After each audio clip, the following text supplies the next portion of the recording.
திமுகவின் கூட்டணி கட்சிகள் எல்லாம் கொள்கை கூட்டணிகள் என்ற நிலை மாறி 45 நாட்களில் இவர்கள் எல்லாம் உதயசூரியனின் வாக்குகளை கொள்ளையடிக்க வந்த கூட்டம் என்பதை நிரூபித்திருக்கிறார்கள். கூட்டணியில் இருந்தவரை நண்பனாக பார்த்த ஸ்டாலினை இப்பொழுது எதிரியாக பார்க்க போகிறார்கள். கூட்டணி கட்சிகள் மீது முகமாறும் திமுக, அவர்களுக்கு எதிராக களமாடத் தொடங்கும் ஸ்டாலின். என்னென்னவெல்லாம் பின்னணியில் நடக்கப் போகிறது? இதனால் உலகாலம் திமுகவோடு ஒட்டி உறவாடி வந்த கூட்டணி கட்சிகள் இனி திமுகவின் ஆட்டங்களை சமாளிக்க முடியுமா, அல்லது திமுகவின் ஆட்டங்களை எப்படி சமாளிக்க போகிறார்கள்? விஜயை நம்பி போனதற்கு அவர்கள் வினையாக முடிய போகிறார்கள், அல்லது விஜயால் வெற்றி வாகை சூட போகிறார்களா என்பதை விரிவாக பார்க்கலாம். பாருங்க. தமிழ்நாட்டுல எல்லாமே சேஞ்ச் ஆயிடுச்சு. உங்க நகையையும் சேஞ்ச் பண்ணுங்க. உங்க பழைய நகைக்கு கிராமுக்கு 150 ரூபாய் கூடுதலா வாங்கி புது நகை எடுத்துக்கோங்க. அதே கம்மி சேதாரம் தான் உங்க லலிதால மட்டும்தான். சிடாசிஸ் தமிழர் 4.0 அணிகளாய் திரள்வோம், அமைப்பாய் உயர்வோம். ஜூலை 24-25 ஹில்டன், சென்னை. தமிழக சட்டமன்ற தேர்தல் முடிவுகள் வெளியானது முதல் இன்று வரை 45 நாட்கள் ஆகி, இந்த 45 நாட்களில் தமிழகத்தில் சிறு சிறு கட்சிகளாக இருந்த கட்சிகளின் உண்மை முகம் வெளியே வர ஆரம்பித்து விட்டது. அதிலும் குறிப்பாக திமுக கூட்டணியில் இது கொள்கை கூட்டணி என்று முழங்கிக் கொண்டு முன்னாள் முதலமைச்சராக இருந்த திமுக தலைவர் ஸ்டாலினை கூட இருந்து ஜால்ரா போட்டுக்கொண்டு அவரோடு எம்பி பதவிகளும் எம்எல்ஏ பதவிகளையும் அனுபவித்து வந்த சிறு சிறு உதிரி கட்சிகள் எல்லாம் இன்று நாங்கள் திமுக கூட்டணியை விட்டு விலகுகிறோம், தாவேகாவில் இணைகிறோம், அமைச்சர் பதவி பெறுகிறோம் என்று கூறுகிறார்கள். ஒருபடி மேலாக திமுகவின் தயவோடு ஜெயித்த கூட்டணி கட்சி எம்எல்ஏக்கள் இப்பொழுது 50 ஆண்டுகளுக்கு துடைத்து எரியப்படும் திமுக என்று திமுகவால் ஜெயித்த ஐயுஎம்எல் அமைச்சர் ஷாஜகான் கூறுகிறார். விசிகாவோ அதை விட ஒரு படி மேலாக சென்று இந்த 45 நாளில் 100 முறை தனது கொள்கைகளை மாற்றி இருக்கிறார் விசிக தலைவர் தொல் திருமா. அவர்தான் சோபா மாடல் ஆட்சிக்கு வித்திட்டவர். அவருக்குத்தான் சோபா சென்றது. அவரிடமிருந்து தான் இந்த சோபாக்கள் பேசப்பட்டது. அதே போன்று கம்யூனிஸ்ட் கட்சிகள், உண்மையாக கம்யூனிஸ்ட் கட்சிகளை பற்றி தமிழகத்தில் ஒரு மிகப்பெரிய மதிப்பு இருந்தது. அந்த கட்சியை தமிழக மக்கள் அங்கீகரிக்க தவறியிருந்தார்கள், புறக்கணித்திருந்தார்கள். தமிழக மக்கள் மட்டுமல்ல, அகில இந்திய அளவிலேயே கட்சிகள் அவர்களை புறக்கணித்திருந்தார்கள். ஆனால் இந்திய அளவில் கம்யூனிஸ்ட் கட்சிக்கு எம்பி பதவிகளே இல்லாத இருந்த நிலையில் தமிழகத்திலிருந்து எம்பியை பெற்றுக் கொடுத்தார் ஸ்டாலின். இந்திய கம்யூனிஸ்டும் மார்க்சிஸ்ட் கம்யூனிஸ்ட் கட்சியும் உயிர்ப்போடு இன்று இருப்பதற்கு காரணம் திமுக தான். ஆனால் அந்த கட்சி தலைவர்கள் எல்லாம் தேர்தல் காலத்திற்கு முன்பும் தேர்தலுக்கு பின்பும் ஒரு கொள்கையற்ற தலைவர்களாகவே இருந்திருக்கிறார்கள். இவர்களை எல்லாம் உண்மையான வெளிச்சத்தை போட்டு கொடுத்த தேர்தல் தோல்வியை திமுகவுக்கு கொடுத்த தமிழக மக்களுக்கும் விஜய்க்கும் திமுகவினர் நன்றி கடன் பெற்றிருக்கிறார்கள் என்றே கூற வேண்டும். அதே போன்று 27ஆம் தேதி முடிவெடுப்பதாக கூறிவிட்டு பதவி ஆசையோடு முன்பே முடிவெடுத்து விட்டார் மதிமுகவின் வைகோ என்றுதான் கூற வேண்டும். இப்பொழுது திசை மாறிவிட்டார். அவர் திசை மாறுவது என்பது இது ஒன்றும் புதியதல்ல. அவர் கட்சி ஆரம்பித்த காலம் முதல் இன்று வரை அவர் ஒரு திடமான கொள்கையோடு கூடிய தலைவரே இல்லை என்பதுதான் நமது கடந்த காணொளிகளில் பலவாறு பார்த்திருக்கிறோம். இதற்கடுத்ததாக காங்கிரஸ் கட்சி, கொள்கையும் கோட்பாடும் இல்லாத ஒரே கட்சி, ஒரே தலைவர் யார் என்றால் காங்கிரஸ் கட்சியும் ராகுல் காந்தியும் தான் என்பதையும், கூட்டணி கட்சிகளுக்கு துரோகம் விளைவிக்கும் கட்சிகளில் இந்திய அளவில் முதலிடம் யாருக்கு என்ற போட்டியில் பாஜகவையே சமீபத்தில் வென்று வருகிறது ராகுல் தலைமையிலான காங்கிரஸ் என்பதை தாவேகாவுடன் இரவோடு இரவாக நன்றி கூட கூறாமல் சென்றபோது காங்கிரஸ் தனது சுயரூபத்தை காட்டியது. இப்படி திமுக கூட்டணி என்பது கொள்கை கூட்டணியாக இருக்கிறது என்று தேர்தலுக்கு முன்பாக கூறிய காலங்கள் எல்லாம் தாண்டி இது திமுகவிடமிருந்து வாக்கை கொள்ளையடிக்கக்கூடிய கூட்டணி கட்சிகளாக இருந்திருக்கிறார்கள் என்ற சாயம் வெளுத்திருக்கிறது. திமுகவுக்கு ஒரு நல்ல காலம் பிறந்திருக்கிறது என்று திமுக தொண்டர்கள் சமூக வலைதளங்களில் கொண்டாடி வருகிறார்கள். ஏன் இப்படி கொண்டாடுகிறார்கள்? திமுகவின் கூட்டணி கட்சிகள் எல்லாம் திமுகவிடம் என்ன அனுபவித்தது, இன்று என்ன மாறி பேசுகிறார்கள், அவர்களின் பலம் என்ன என்று பார்த்தமையானால் அந்த வரிசையில் நேற்று அறிவித்த ஐயுஎம்எல் இருந்து தொடங்குகிறோம். ஐயுஎம்எல் மூலம் அமைச்சராக வெற்றி பெற்ற ஷாஜகான் 50 ஆண்டுகளில் இல்லாத அளவிற்கு திமுக துடைத்து எறியப்பட்டுள்ளது என்று கூறியிருக்கிறார். உதயசூரியனின் தயவோடு ஆட்சி அமைத்து தயவோடு கட்சி நடத்தி இருக்கக்கூடிய காதர் மொய்தீனின் முஸ்லிம் லீக். இந்த முஸ்லிம் மக்களுக்காக ஆட்சியில் இருந்த பொழுதும் இல்லாத பொழுதும் குரல் கொடுத்து வந்த ஒரே இயக்கம் இந்திய அளவில் திமுக தான். அதுவும் திருப்பரங்குன்றத்திற்காக அவர்கள் கொடுத்த விலை என்பது மாபெரும் விலை. இன்று முதல்வராகி மட்டும் விஜய் வாய் திறக்காமல் இருப்பது அல்ல, திருப்பரங்குன்றம் விஷயத்தில் இன்றளவும் வாய் திறக்க முடியவில்லை. நினைத்தவுடன் ஸ்டாலினை சந்தித்து பேசுவார். வேண்டியதை முதலிலேயே கூட்டணி கட்சிகளுக்கு முன்பாகவே பேசி தொகுதியை வாங்கி சென்று விடுவார். காதர் மைதீன் என்பவர் நட்போடு 60 ஆண்டு காலமாக இருக்கிறோம் என்றெல்லாம் கதை விட்டுக் கொண்டிருந்தவரின் சுயரூபத்தை இன்று ஸ்டாலினுக்கு தோலுரித்து காட்டியிருக்கிறது முஸ்லிம் லீக். உண்மையிலே திமுக தொண்டர்கள் கோடான கோடி நன்றியை இந்த காதர் மைதீனுக்கு கூறுகிறார்கள். ஷாஜகானை களத்தில் பார்த்துக் கொள்ளலாம் என்று முடிவெடுத்துள்ளார்கள். இவர்கள் சில காலம் ஜெயிக்கலாம், ஆனால் திமுகவை பகைத்துக் கொண்டு நீண்ட நெடுகாலம் ஜெயிக்க முடியாது என்பதுதான் களம். உண்மையாக திமுகவிற்கு இது ஒரு நல்ல காலம் பிறந்திருக்கிறது என்பதே திமுக தலைமையும் தொண்டர்களும் எடுத்துக்கொண்டிருக்கிறார்கள். ஏனென்றால் கூட்டணி கட்சிகளோடு வெற்றி பெற வேண்டும் என்ற கொள்கையோடு இருந்தவர்கள் எல்லாம் நாம் கூட்டணியில் சேர்க்கவில்லை என்றால் இவர்கள் எல்லாம் எங்கே செல்வார்கள்?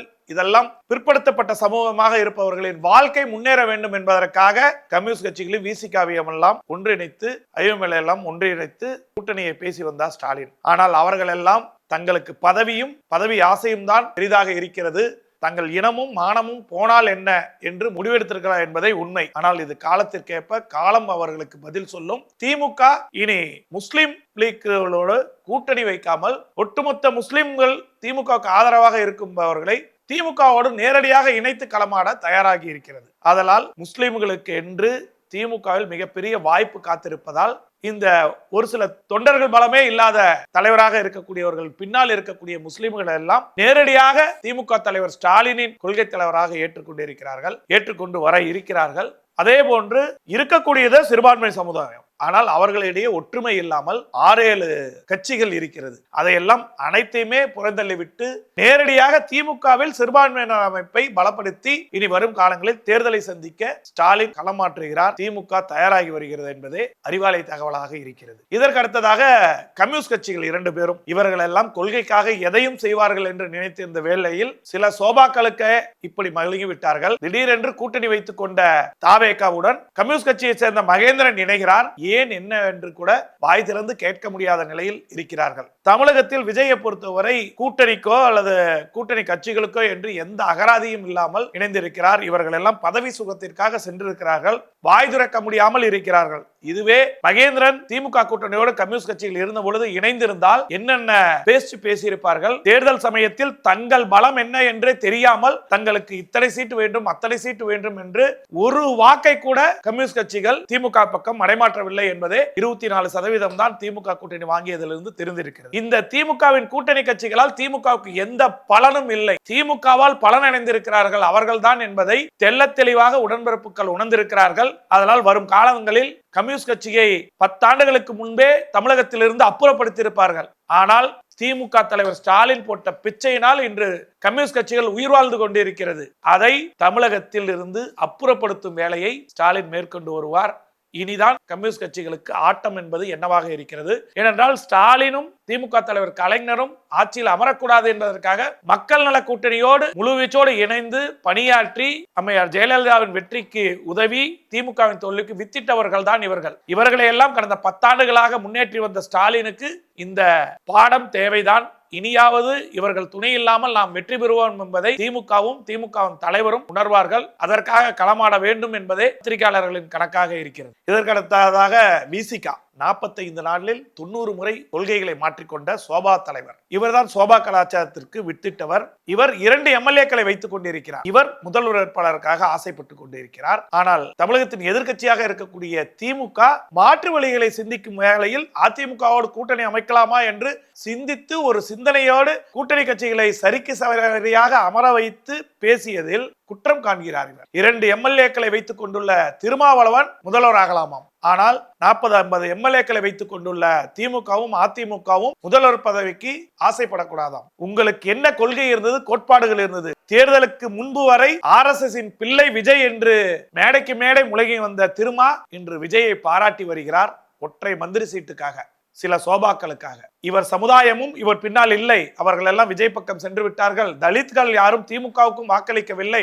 இந்த தலித்துகளுக்காக விசிகாவோடு இணைந்து திமுக போராட வேண்டிய அவசியம் திமுகவுக்கு இனி இல்லை. பிற்படுத்தப்பட்ட தாழ்த்தப்பட்ட மக்கள் நேரடியாக திமுகவில் பங்கு பெறுகிறார்கள். அவர்கள் எம்எல்ஏவாக போகிறார்கள். அவர்களை எல்லாம் முன்னேற்றும் வேலையில் ஸ்டாலின் ஈடுபட போகிறார் என்பதை விசிகாவுக்கு திமுக தலைவர் கொடுக்க போகிற அடி. சில காலம் திமுகவால் ஜெயித்து வளமோடு வாழலாம். அதுவும் திமுக போட்ட பிச்சையில் திரும்ப வாழலாம். ஆனால் திரும்பவுக்கான பாடம் இனிதான் இருக்க போகிறது.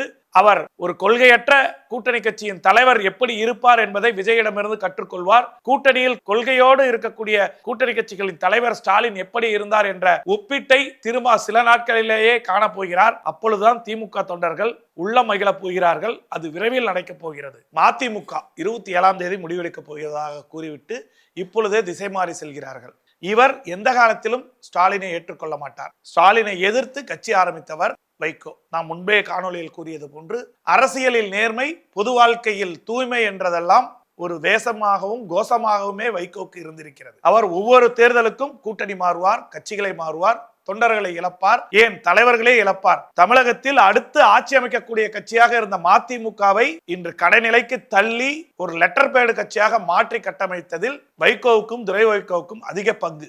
இனியும் விஜயோடு ஒட்டி கொண்டு இருப்பார்கள் என்று மதிமுகவினர் நினைக்கிறார்கள். ஆனால் மதிமுக என்ற ஒரு கட்சியே இல்லாமல் இருக்கிறது. அதில் இருப்பவர்களை எல்லாம் கூண்டோடு திமுக பக்கம் கொண்டு வரும் வேலை திமுக தலைவர் செய்து வருகிறார். அதனால் கூட்டணி கட்சிகள் லெட்டர் பேடு மட்டும்தான் விஜயோடு இணைய போகிறது. தொண்டர்களை எல்லாம் அரவணைத்து திமுகவை பலமாக்கும் வேலையில் ஸ்டாலின் ஈடுபட்டிருக்கிறார். அடுத்து காங்கிரஸ் கட்சி. கொள்கையில் உறுதியும் என்ன என்பதே ராகுலுக்கும் காங்கிரசுக்கும் தெரியாது. ராகுலை பொறுத்தவரை உண்மையான நண்பனாக இருந்த ஸ்டாலினை பகைத்திருக்கிறார். உண்மையான எதிரியாக ஸ்டாலின் என்னென்ன முகங்களை காட்டப் போகிறார் என்பதை இந்தியா கூட்டணி கட்சிகள் தொடங்கிய நாளன்று அவர் ஆடிய ஆட்டம், டெல்லியில் வைக்கப்பட்ட பேனர்களும் அதற்கு பின்னால் இருந்து அவர் ஆடிய ஆட்டமும் ராகுலுக்கு தெரிந்திருக்கிறது. இந்தியா கூட்டணி தேர்தலுக்காக கூடிய கூட்டமாக இருந்த கூட்டம் இன்று ராகுலை வசைபாடும் கூட்டமாகவும் திமுகவுக்கு ஆதரவு கொடுக்கும் கூட்டமாகவும் ராகுலின் சுயரூபத்தை வெட்ட வெளிச்சமாக்கிய கூட்டமாகவும் மாற்றி கட்டமைத்து முதல் அடியை கொடுத்திருக்கிறார் ஸ்டாலின்.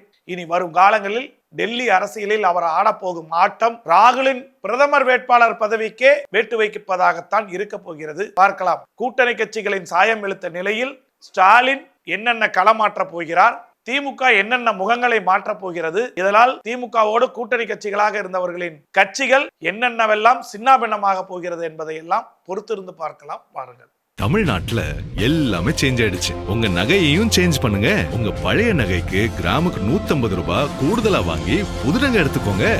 அதே கம்மி சேதாரம் தான் உங்க லலிதால மட்டும்தான். சிடாசிஸ் தமிழர் 4.0 அணிகளாய் திரள்வோம், அமைப்பாய் உயர்வோம். ஜூலை 24-25 ஹில்டன், சென்னை.